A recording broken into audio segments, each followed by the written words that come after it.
I'm going to tell you today why I don't like investing in real estate.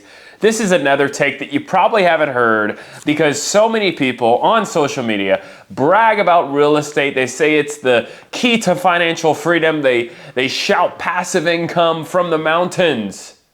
But I disagree. I have 6 things why I don't like real estate and why you should really think twice about getting in this real estate game that everybody's jumping in and telling you to get in as well. So let's go through this. And before I start that, if you like this type of content, I post videos about how to start businesses, how to grow businesses, and business ideas. So please hit like and subscribe. Okay, let's get into this. Number 1, real estate, scalability wise, is fixed.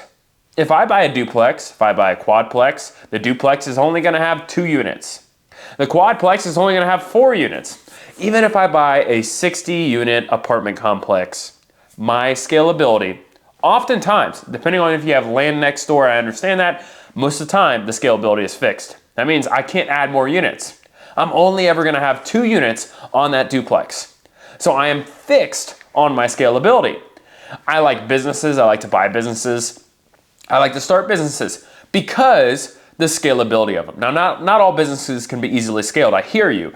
But the businesses that I've reviewed and the businesses that I like to start have the ability to scale. And it can go from having, let's provide trucks. Maybe I own a home service company and I have 5 vehicles. Well, I can easily scale to 50 to 60 vehicles. Maybe not easily, but over time I can scale that business and continue to grow that revenue. Real estate is fixed within a normal return on investment. And speaking of return on investment, number 2, return on investment in real estate is similar to that of investing in an index fund or a mutual fund. Very similar. Let me break down the numbers. I'm going to look at my notes here because there's a lot to review. On a $200,000 house, the status quo, the standard is that you would want to have rents at 1% the value of the house. That would put rent at $2,000 a month. $2,000 a month on an annual basis is $24,000. Now we're going to start taking out of our expenses because, we're collecting rent, but we're also paying out money. We're paying out about $2,000 a year in taxes, $1,500 a year in insurance. That puts us at $20,500 of cash flow. We're going to put a 2% maintenance fee of the value of the house of what we're going to have to go in and pay either ourselves to do. And if we pay a property manager, it's going to be more than this because they're taking actually 8 to 12% of the rent. We're not even going to go through that calculation because you just lose all your cash flow if you do that.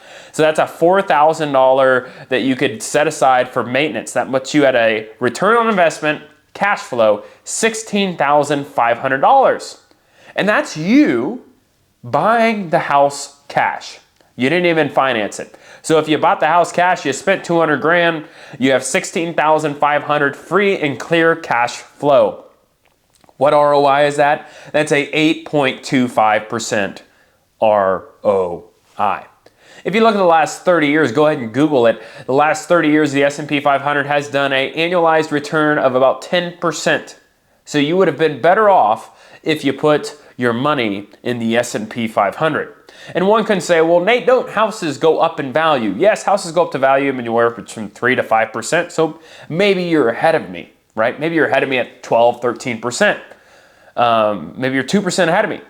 But you spent all that time maintaining the house. You had to go fix it. You had to answer the call. You had to collect the rent. You had to screen the tenant. You had to do all this stuff. Time is money. I may not be making as much as you, but I have all my time.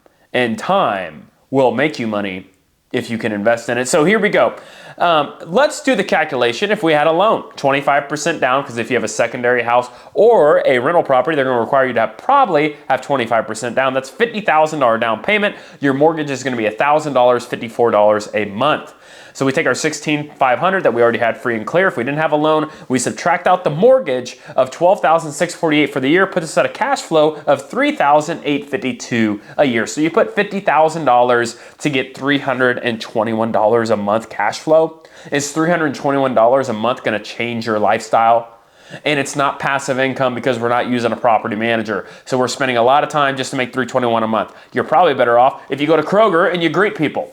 Okay, so a $50,000 investment, subtract, divided by the cash flow puts us at a ROI, return on investment, of 7.7%.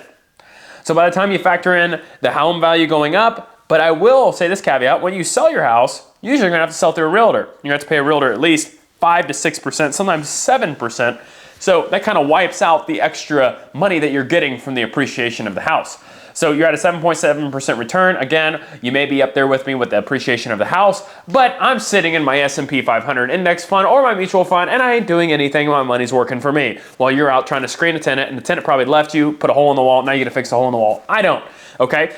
The S&P 500 index, the mutual funds that are collective stock market, they are true passive income. This is not. Number 3 here, what I just said, real estate is not passive income. If you manage the property yourself, you'll get called, you'll get calls, you'll screen tenants, you'll show up, you'll have to fix this, you'll fix that, you'll fix this, because you know what? If I rent a house, I own my house, right? If I see something wrong, I fix it. But if I don't, if I didn't own this house, heck no. I'm calling the owner. Hey, get over here, fix the freaking light, or fix this, because I don't own it, you do. I am renting, so I therefore do not have to have that. If you have a property manager, you lose half of your cash flow. That's 8 to 12% of the rent. That's the average fee property managers charge. And that's not even if something big comes by, they still bill you for that. They're only doing the small stuff. So that's $180 to $240 a month. If we factor in a property manager, which we're still gonna have to probably pay maintenance, even if we take half of that off, we're at the same cash flow we are now, and that's not passive income, okay? So number 4, this is a big one. Nobody became rich. Generational wealth. I'm not talking $1 million or $2 million. That ain't rich. Nobody made $10 to $20 million off of a single family or small multifamily house.